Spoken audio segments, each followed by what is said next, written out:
Good evening and welcome to the Nobody Asked Me Guys show. Guys, listen, I'm your host, Melvin Casey Lars, and as you know, we don't waste your time with cookie cutter questions and pontificating on things that don't matter. You know, we don't do gossip on this show. We just do this thing and we talk to real, authentic people. So this evening, we will, first of all, allow me to pay homage to our cancer survivors, etc. And we know that it is Cancer Survivors Month. That's why I'm wearing my pink today, to show homage to that. And also, we know that this is also Domestic Violence Awareness Month, which is what is prompting our KRIS ANGLIN. BARNEY is our guest. I will, as always, share with you some information about Ms. BARNEY, and she will share more additional information as we get started. So, guys, listen. Now, KRIS ANGLIN BARNEY was born in Alexandria. She's a local young lady, Louisiana, and was raised in the Shreveport-Bossier area. She attended LSU in Shreveport and the University of Monroe. Now, KRIS is currently a community advocate with DART, Domestic Abuse Resistance Team, in Ruston, Louisiana. She's an active advocate for domestic violence victims, having been a victim herself from 1993 to 1999, which resulted in the murder of her 3-year-old daughter, Miranda. And guys, we need to say Miranda's name. So I'm going to say it. Let's say her name, Miranda, because this is certainly tragic even today. It's been a while, but it's still tragic. She has shared her story on several, and resiliency across the United States, speaking at churches, vigils, prisons, youth centers, resiliency events, conventions, military bases, colleges, and domestic violence trainings. She has done several news interviews speaking out and educating the public about domestic violence. Now, she herself has organized and participated in fundraisers benefiting women's shelters in Shreveport, Ruston, Arcadia, and Minot, North Dakota. Now, guys, KRIS has also worked with Cause of North Dakota, a nonprofit organization that serves women and children in North Dakota, telling her story of survival and resiliency. She also volunteered at the Domestic Violence Crisis Center and Women's Shelter in Minot, North Dakota, where she and her husband were last stationed. In March of 2019, KRIS won the Air Force Insurance Military Spouse of the Year Award at Minot Air Force Base, Minot, North Dakota, for her community service and dedication to bringing more awareness to domestic violence. In January of 2020, she won the Charles Rex Scott Civilian of the Year Award for her dedication to helping and guiding victims of domestic violence, providing them resources for safety. She's a member of the Caddo-Bossier Domestic Violence Task Force and was on the board of directors at DART, Domestic Abuse Resistance Team in Ruston, Louisiana, until she accepted the position of community advocate. KRIS, also has written several articles about her personal experiences with stalking, as well as the many different aspects of domestic violence. Articles have been published in the Ruston Daily Leader over the past few years. KRIS has also received her 501c3 nonprofit license for the Miranda Faith Memorial Foundation, a foundation she created in memory of her daughter, Miranda. She has contributed to her work as a domestic violence advocate and resiliency speaker for bringing hope and guidance to those affected by domestic violence and domestic. Ms. KRIS ANGLIN BARNEY. Ms. BARNEY, good afternoon. Great you're here. Hi, thank you so much, Mr. Lars, for having me. This is an absolute delight, and I'm so excited to be here. Absolutely. It's a blessing. It is indeed our pleasure, and it's a blessing to our audience. Let's just jump right into this situation, into this thing here. I would like you, please, if you have additional information you'd like to share with us from the top about as we introduced you, and then we'll just get it rolling. You want me to talk more about myself? More than those 2 pages of bio? Please, if you'd like. Well, thank you so much. Well, first of all, I'm a military wife and mother. I have my husband's retired chief of the Air Force, out of the Air Force. And in 2019, we moved back to Louisiana. I left Louisiana probably 3 years after Miranda was killed, and we stayed gone. And I took that opportunity to nurture my marriage to Jeff Barney, and we had 2 amazing kids. So I have a 24-year-old and a 22-year-old that are great and wonderful. And I was able to focus on myself and my family and rebuild my life. And I had such an amazing support system, which is what I want to give back to my community is hope and resilience. There's always hope for a brighter future, even during our darkest nights. And so that is my purpose. I really believe that is my purpose as to why I was left behind. So, and I love doing this work. Everyone always wants to know, there are questions sometimes that can be what I like to call insensitive, and what I call when people say, well, how are you feeling? And how did you feel when that happened? And excuse me, I'd like us to start, if you will, if you can kind of walk us through the beginning of this process, because a lot of as you well know, you do this work and you've established a 501c3. And a lot of people do not really understand domestic violence and its ugliness from the onset. If you will share with us some of the experiences that you encountered prior to the losing of your baby. Absolutely. So one of the things I like to reiterate to people when I share my story is that I, first of all, was very young, but I didn't know the signs of domestic violence. And first of all, what I like to share, especially with my college students or students that I'm speaking with, is that abuse is not something that happens right off the bat. You just don't go out on a date with some guy and he punches you in the face and he says, let's go out again. This is a grooming process. And that is what happened to me. And I dated my abuser for 2 years before I married him. And a lot of people like to say, well, ask that question. Well, didn't you see the signs? And no, I didn't, because I didn't know what to look for. I wasn't really educated on the signs of domestic violence or dating abuse. But let me tell you something.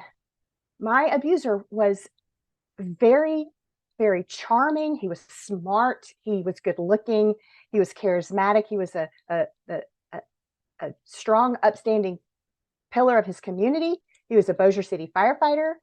And so people admired him. And so he had all these people bamboozled as to who his true identity was. And that's what happens is domestic violence and dating abuse happens behind closed doors. It's not going to happen out in public generally. And so that's what I like to, that's kind of how it starts.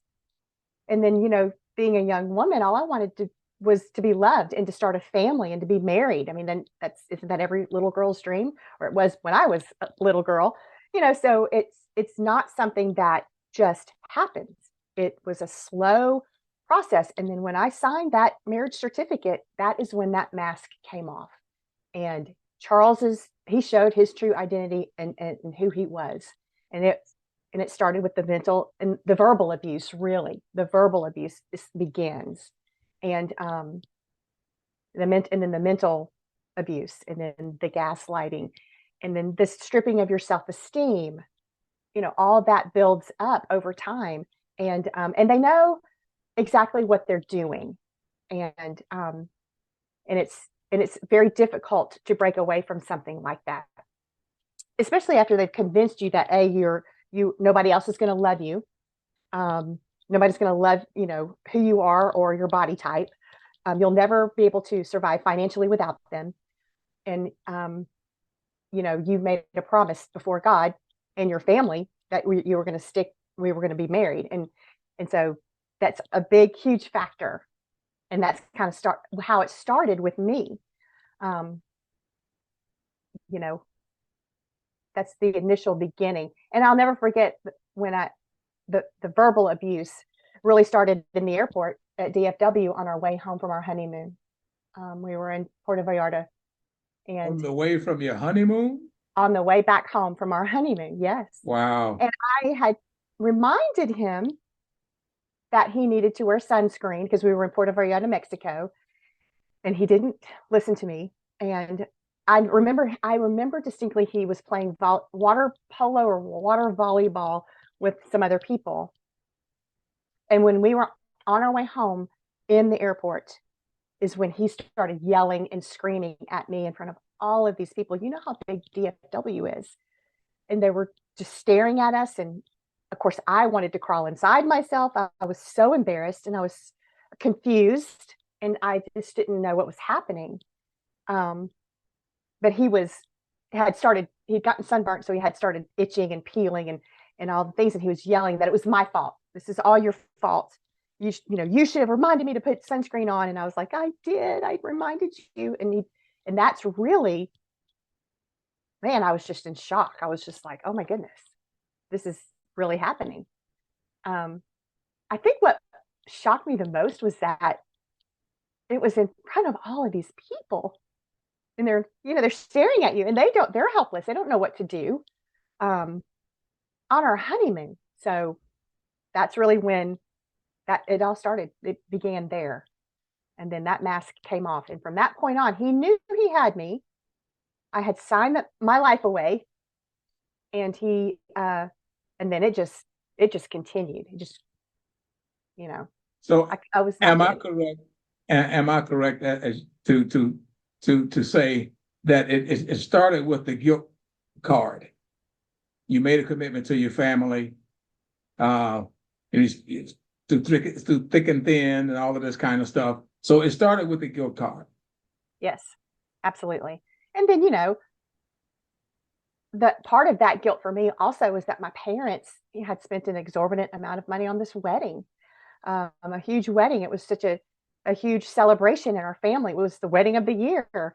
And, and I, and so I felt extreme shame, shame and guilt for, for all of that, for even considering taking up for myself even.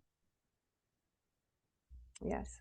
Yeah, that's and please allow me to tell you, when you see me doing this, I'm just looking at my monitor, and I wish you could see the tears going up and the thumbs going up and the hearts going up, because this is a very heartwarming and heart-wrenching story, and I like to thank my audience for that.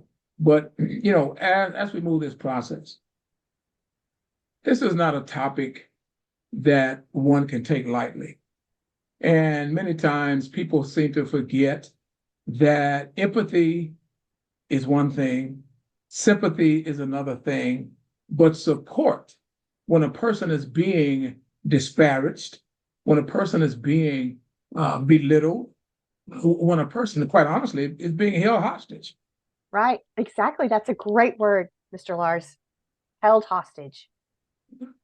And as you share that, questions come about all the time in situations that are devastating, from what you're explaining to us, in that situation, is why do you stay and why did you not leave and this, that, and the third. Now, I may be putting the cart before the horse, because we certainly are going to talk about the loss of Miranda and other things that occurred. But generally, those are usually the first set of questions. Well, why did you stay?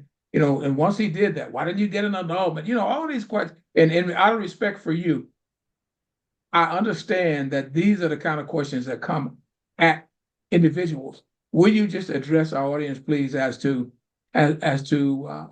some of those questions, as to why did you stay, why did you not get an annulment, that kind of thing? Absolutely. Well, first and foremost, like I said, I had made a commitment and I loved him. That's the thing. I loved him. And I just, and being young, I was confused, but I stayed because I made a commitment to this marriage. I stayed because of shame and guilt. Bills, we already had racked up some bills, and um, and in my mind, all I ever wanted was to be loved and to have a family. And I was thinking, like most women do, we go inside ourselves thinking, okay, well, how can I be better? How can I do better? And so, you know, I was like, well, I'm in for the long haul. I made this commitment. So let me see what I can do to make it better, to make him happy. And then by that time, you're walking on eggshells. You're thinking, oh my gosh, what can I do? Um, People stay for many reasons: finances, children, mortgages, bills. Um, and first and foremost, it's usually they love their abuser. but they just want the abuse to stop. And it is very, very difficult sometimes to break away from that abuser. I'll share a real quick example that has nothing to do with me, but I helped a young woman who was pregnant. Her boyfriend is 10 years older, and he beat her and he strangled her, and he was ultimately arrested and then released. But as I'm counseling with her and I'm speaking with her, she's very upset, but she doesn't want him to be arrested. She doesn't want him to go to jail. She's terrified of raising this baby by herself. And he has done everything to disparage her, to his family, to his mother, and to do all the things that, he literally has broken her heart. And even she's saying to me, but I love him. I love him. And I just want the abuse to stop. And that's a lot of the reasons why people stay in abusive relationships. That's just the tip of the iceberg. No, listen, I'm glad that you're sharing that, because my next question is, and this is generic. However, when we say, and I use we universally, when we say I love my abuser, I can't speak for women. Sometimes men we're wired a little differently. Yeah. We're wired a little differently. And I often wonder, because as you know about me, is that I grew up in a home with abuse happening, and my mother went through this. And I could never understand, when I'm here talking to my aunts and that kind of thing, and she's like, well, I love him, etc. And so I'm asking for you to share with our audience, when the young lady said to you, and as you said to us, that you were in love, you just want the abuse to stop. How do we wrap our head around loving someone that's hurting us? Is my question.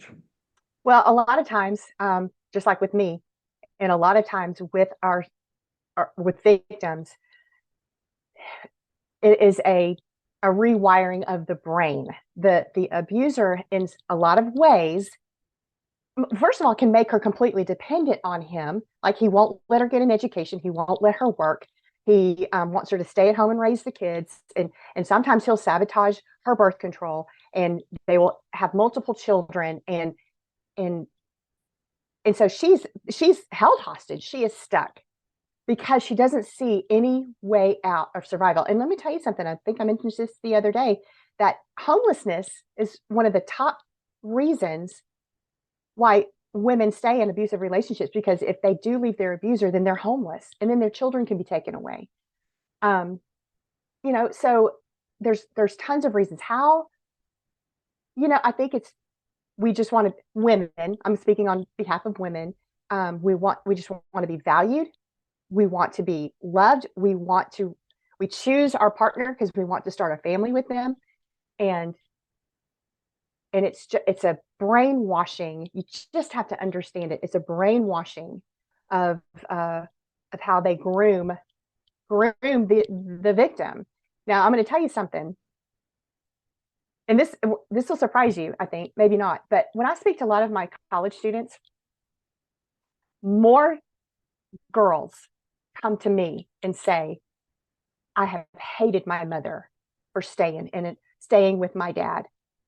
And they will say, I don't understand why she stayed, and she put me and my brother through all of these terrible things. And sometimes I have to sit them down and explain to them, your mother stayed, first of all, because she thought that she was protecting you. Maybe she stayed to protect you. Maybe he threatened to take you kids away from her.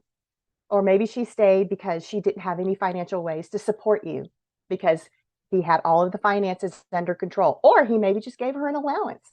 There are so many things that could have happened. And more girls, I find it so surprising that they blame their mother for staying. So, wow. As you share that, KRIS, that's interesting that you would make that clear to us. And again, the thumbs and the tears are going up like crazy over here. When I'm asking for myself and the audience.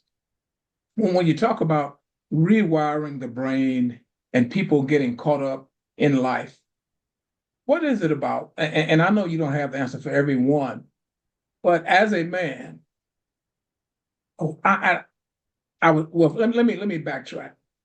I was speaking to a group of young men incarcerated in CCC just on yesterday, and I was sharing with them that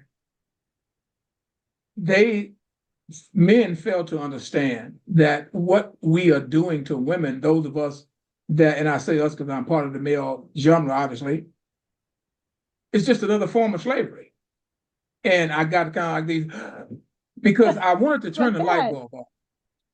It's another form of slavery, Right. So we are saying that we own you, that you can't make a move without us, that you are our property. If you do things that we do not like, then we have the authority to discipline you, to chastise you, and even to take your life because you belong to us. That's to me is insane. So it is insane. It's totally insane. So as you've shared that, do you encounter? I know you mentioned the young ladies, but do you encounter some of the young men that actually will stand up and be man enough to say, "But it's the man that's causing the problem, not the woman." Oh yeah. Actually, yeah. As a matter of fact, here in Lincoln Parish, we have a lot of our men who very publicly stand up and denounce domestic violence. As a matter of fact, DART just had their candlelight vigil, and one of our programs here at our organization, the Domestic Abuse Resistance Team, is that we have a program called Men Standing Strong, and these men, they sign a proclamation standing up publicly in our community against it. And these are judges, these are attorneys, these are public officials that are in this program. And I am at our vigil. We had 50 men come to our vigil that are in this program and read a name of each victim that has been killed due to domestic violence. And that, my friend, is made a huge impact in our community just last Thursday night. And so men, there are tons of men. And so even when I give my presentations, I always put a disclaimer out there that men can be victims too. When I give my presentation, I speak mainly women are the victims, men are the perpetrators, but we all know, and here at DART, we serve men. And we've served in 2023, we served 32 men. And so, the men in our community, and especially when I see someone, even a student at Grambling or at Tech, when I'm giving presentations, they will stand up and say, or they'll come to me and they'll hug me and say, "Can I just hug you?" So, and a lot of our men and our young men, they do get it. I think a lot of times they are influenced by their peers and the households that they're growing up in. And let's not forget our social media and our video games and all of that. But yeah, I mean, DART is very, very highly supported. I am highly supported by lots of men who are very loving and kind and respectful of women and get it. They just get it. Fantastic. Did I answer your question? Oh, listen, you answered it explicitly well. Thank you. I kind of go off on a tangent. No. You went off on and see the audience. You know what? I keep an eye on my monitor because I want to see the reaction of my audience.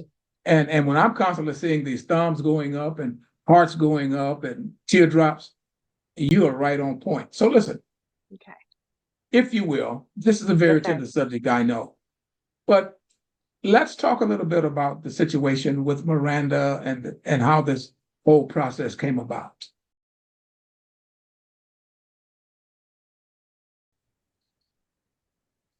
And I know this is sensitive for you to discuss. Yes, sir. So do you want me to talk about the night that I got the phone call, that terrible phone call? Yes, please, Yeah. please.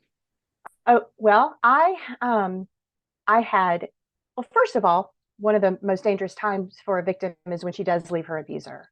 That is the most dangerous time for any woman who's leaving an abusive relationship. And after, when Miranda was about 18 months old, I made the decision, I've got to get him out of my life, because he embarrassed me in front of all of these other people at a softball tournament. And I was just really, I had absolutely no self-esteem, but I also knew that I deserved so much better. But I also knew that I didn't want to raise this beautiful child in a violent or disrespectful home. I didn't want her to grow up seeing her parents hate each other.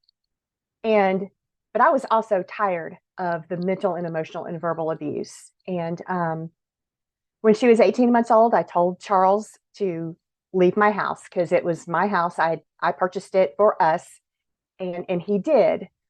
And he left. And at first, he's thinking, this is, I can get her back. All of, I'm gonna woo her back with all the gifts and all of the all the promises.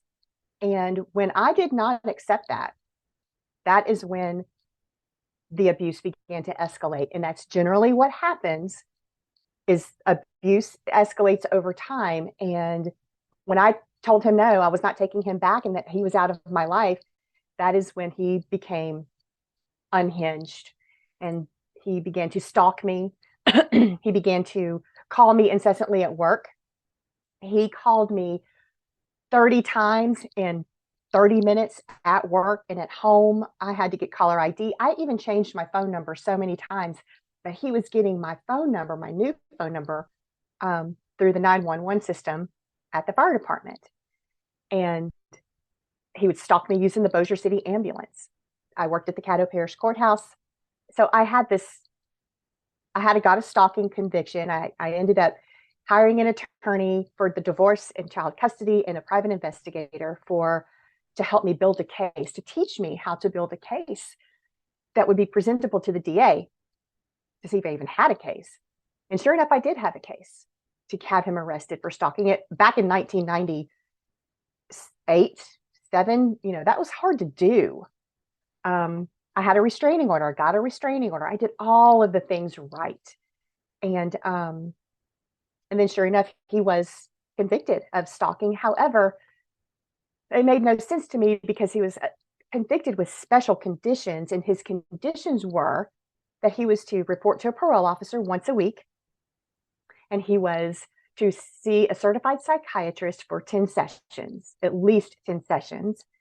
And but all of that was, he had to report to his parole officer. But when he made that first visit to his parole officer said, Mr. Sally, we're not going to make you do those 10 sessions with a certified psychiatrist. We're just going to make you do 1 week's worth of anger management. Pay your fine, and then you're good. You're free to go. And that's what happened. And, long story short, it was the worst decision that this parole officer could have made, because Charles violated the restraining orders. I had tons of police reports. And then he met someone else. He finally met somebody else. I had met my husband, Jeff, and we were trying to live somewhat of a normal life. And her name was Michelle Riley, and she was a physical therapist at the Cornerstone Hospital, now in Bossier City. It used to be called the Summit back then, the Summit Hospital. And after 8 months of dating him, I remember reading in the paperwork, they dated for 8 months. In September, he moved into her home. Now, she had 2 teenage daughters, 15 and 13. And when he moved in, her 15-year-old said, I am not living here with this creep. I'm leaving. So she went and moved to Nebraska to live with her dad, leaving behind her 13-year-old sister. And by December, Michelle had asked Charles to leave her home.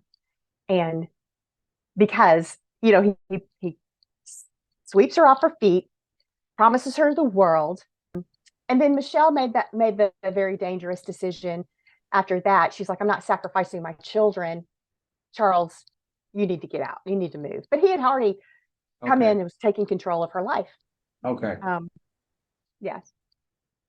So when that happened, then he began to stalk her. He began to harass her. He harassed her and stalked her at work. I mean, she had foil on her windows because he kept coming to her house and looking in and terrorizing her, just like he did me. He threatened to kill me all the time, threatened to kill my family, threatened to kill Miranda, my dogs. And he kind of started the same process with Michelle. Now, mind you, Charles had a history of domestic violence. It's all documented, police reports, restraining order, a stalking conviction. And when one night when she was packed and ready to go, her and her daughter, they were going to a hotel. And so, because he had been harassing her and she was scared, she was afraid for her life. And she's looking out her window to make sure he's nowhere in sight. She leaves the house. She goes to get into her car, and she notices that her driver's side seat has been reclined all the way back. And as she's standing there looking, he comes from between her and her neighbor's house. It's dark outside. And he grabs her. Now, he doesn't assault her. He doesn't beat her up. He doesn't do anything. He holds her and won't let her get in the car. And, he's begging, just talk to me. Just talk to me. Why are you doing this? And she manages to push him away, get in the car, and she drives down to her best friend's house with her 13-year-old daughter in tow. And he gets in his truck and follows them with his lights off. And they call police. But the police don't do anything. They know him by now. He's on a first name basis with police. And of course, she is terrified. She's upset. Police come, they take a report, and the police officer goes down there because he parked down the street, mind you, and turned his lights off. I mean, this is how bold and narcissistic this guy is. I'm going to watch all of this unfold. I'm going to sit here in my truck while the police show up. And so they do. And then the police officer walks down to his truck and says, Charles, you need to leave her alone. How many times do we have to tell you this? Yes, sir. And then the next day, she calls the parole officer and she calls the chief, and they both call Charles into their offices. And they're like, I'm trying to help you, man. Why do you keep doing this? She has now filed a report. Charles should have been arrested because he violated his parole. I mean, all the things. And the chief called him in. And of course, by this time, he's livid. Now it's escalating. It's getting worse. Now he's really upset. He's had to move home with his parents. I'm getting married, which also upset him. But he was going to get married to Michelle. She throws him out. I mean, so it's escalating. And the chief tells him, you need to go get your life together. I'm going to give you 2 weeks leave, paid leave. Go get your life together and check in with me after 2 weeks. And Charles was like, yes, sir. I'm going to go get my life together. And he left the chief's office. Now, mind you, during that stalking conviction, when we went to trial, he was granted joint custody, and he also was allowed to keep his job. There were no consequences whatsoever. And I'm going to tell you something. He wore that uniform everywhere he went, even to every court appearance, every attorney appearance, everywhere he went, he wore that Bossier City uniform. And I swear he wore it to bed. But so that's a huge deal for him. So they call him in. He leaves the chief's office. I am in New Orleans because I had just received my deputy assessor certification. I had worked 6 years to get this because I worked for the Caddo assessor's office. And I was not allowed to take Miranda from him. I was not allowed to take her with me on the trip. He had first right of refusal. everything. And it turned out to be the biggest mistake of my life, because he left the chief's office and went to his parents' house, and he exchanged vehicles with his dad and drove to the hospital where Michelle was getting off work. And he knew her schedule, of course, like the back of his hand. And he parked on the other side of the hospital so as not to be recognized by friends and coworkers. And he approached Michelle as she's coming out. She's got her two best friends with her. And he approaches her, and he, of course, he's, please talk to me. I know you don't want to do this. We were supposed to get married. We were supposed to do all of these things. We had big plans. And she's like, Charles, you are not supposed to be here. If you don't leave, I'm going to call the police, because she called the police so many times. Michelle did everything right. She and I both did everything that was asked of us. And when she refused to speak with him, he pulled out a 38 and pulled her down to the ground and shot her 3 times in the face. And wow. Yeah. Wow. And so and as you can imagine, people in the parking lot they're horrified. They're terrified. The hospital goes on lockdown. People are screaming. They're running for their lives. They're hiding underneath cars. It's domestic terrorism. They're not sure what's happening, but they know something terrible has happened. And he drags her body to a grassy median, and he lays her out. And then he walks to the vehicle where he had my sweet, precious Miranda sitting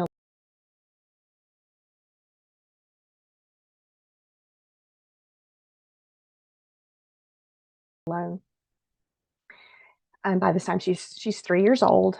This goes to show you how long I've been fighting to him, because I left him when she was 18 months old.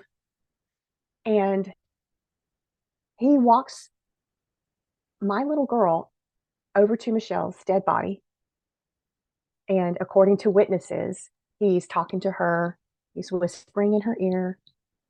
And then he brings his gun to her tiny temple and pulls the trigger. And then he turns her over and shoots her again in the back of the head. It's just unimaginable, even for me to this day, to think how he could look into her beautiful blue eyes the same color as his, and kill his own child. He was supposed to be the one man that she could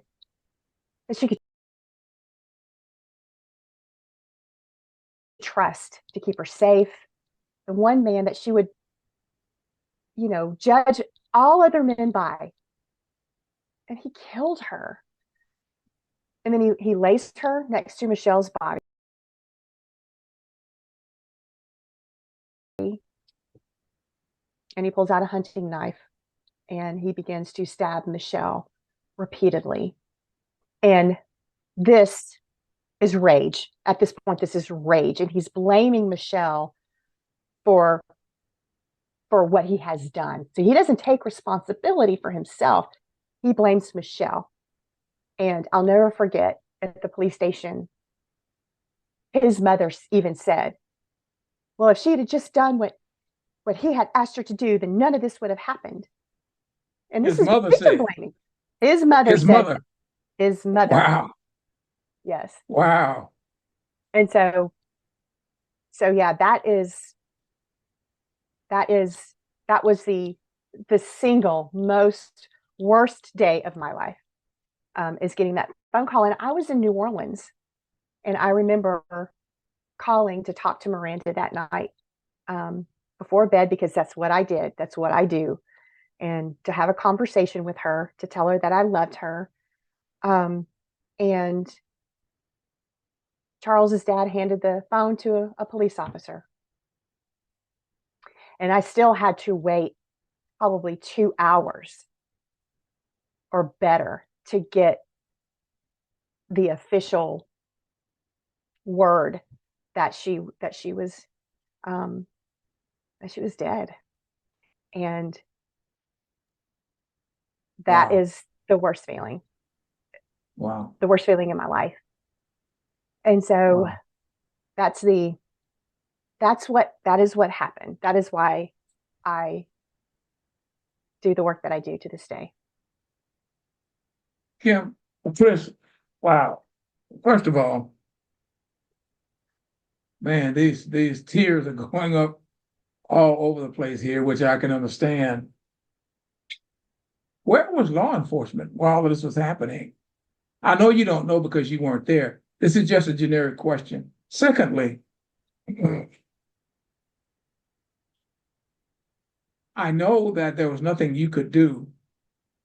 I know that you were sharing that you were trying to take care of some things in Baton Rouge, but that's another form of control. And Absolutely. sadly, it appears that he had this planned all along. He did. And his mother blamed the victim for his actions. Happens a lot. Happens a lot. I'm telling you. Yes, sir. Wow.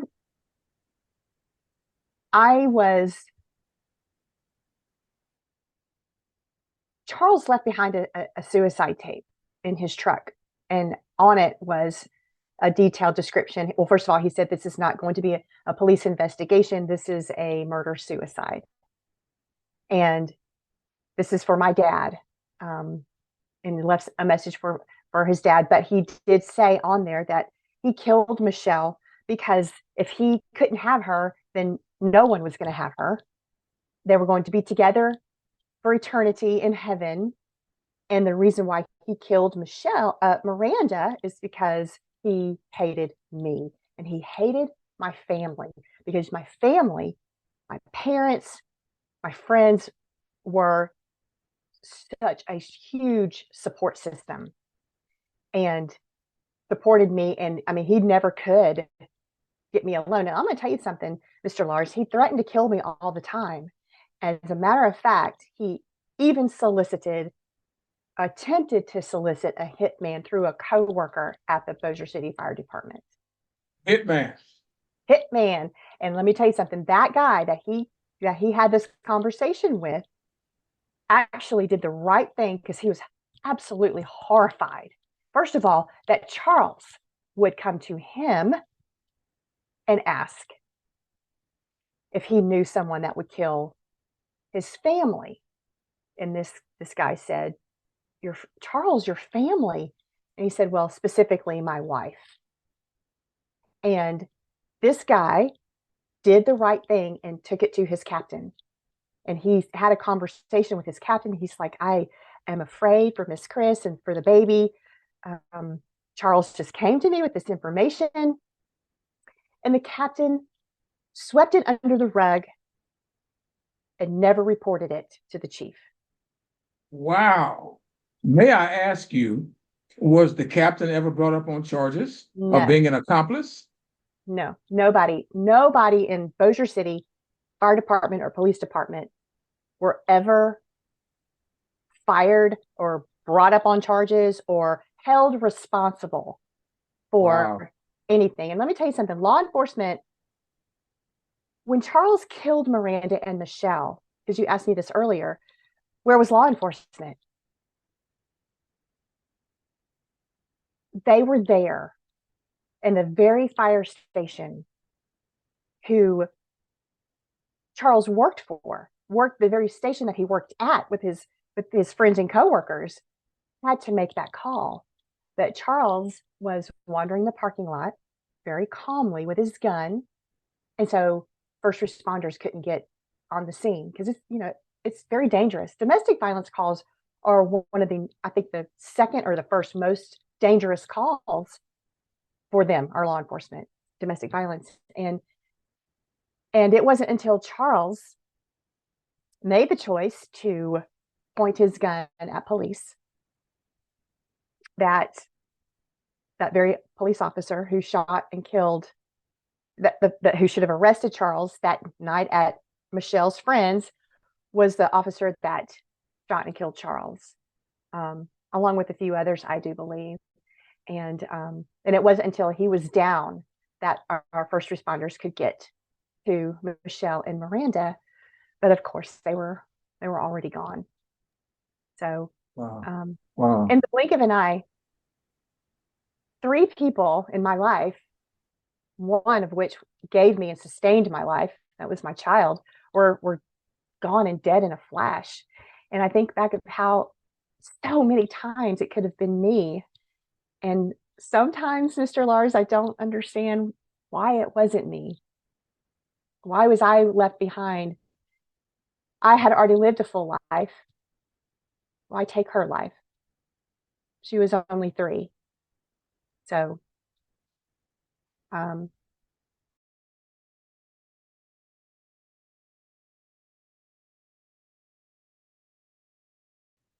but I Wow. guess Well, I guess I'm doing the work. I don't have the answer, obviously, but you know what we all of us that are believers, and you know we don't know why God allow some things, and we don't know why He do some things, and I can only share, excuse me, is that just from my point of view, certainly not speaking for God, you know, that if Charles had taken your life, then Miranda may have had your family, etc., but she wouldn't have had mom nor dad. Charles wouldn't have gotten satisfaction because his aim was to hurt you, even though he had threatened to kill you. His aim was to hurt you. So he decided to kill Miranda. And again, I'm not God, but I would just like to say, obviously, I would never understand the pain because I haven't experienced it. But there's a purpose. And as you've already stated, you are doing that purpose. No one can replace your baby. No one can tell you why. You know, I'm sure that people have tried to give you solace by sharing. I'm sure probably pastors, etc., I have probably gone to pages in the Bible and that kind of thing. But allow me to say to you is that, like the audience is going crazy here, is that none of us can ever say as to why. None of us can ever feel your pain. And then, just as carnal individuals and even the spiritual individuals, none of us can understand the insanity behind that process. Because clearly it was insanity. Clearly, as believers, God is saying it was not your time. Now, we can't speak for God, but clearly you stepped up to the plate. You started your 501c3. You are speaking to individuals. You're trying to save the lives of young ladies who could otherwise be victims. Yeah, and I know you said I think you said 32 men that are being involved in that process. Yeah, 50. Well, our Men Standing Strong team is several hundred men. Several hundred, okay. Yeah, but we only have 50 victims that are accounted for that we read their names. But yes, we have, yes, okay. Tons of men. So even though it's been a few years, I would like to offer my public condolences at the loss of Miranda. I think sometimes, KRIS, people seem to forget that when you experience that kind of pain, is that pain stays with you until the good Lord calls us to that final shore, so to speak. Any parting words for us? Well, in case you ever want to do a second part, remember we can talk about Gwen's Law and how Mike, Charles's brother, killed his wife. But that's another conversation for another day.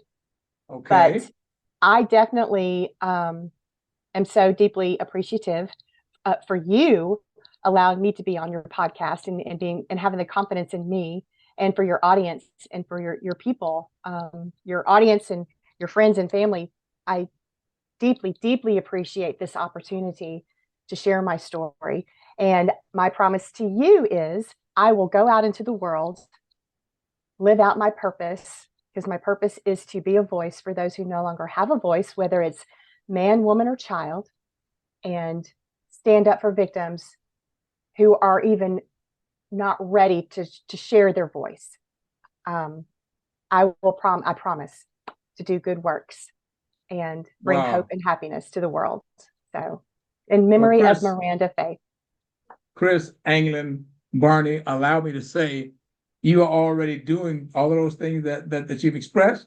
And again, to my audience, guys, you've been great. And I understand, KRIS, I'm telling you, I'm not being condescending. The hearts have never stopped coming.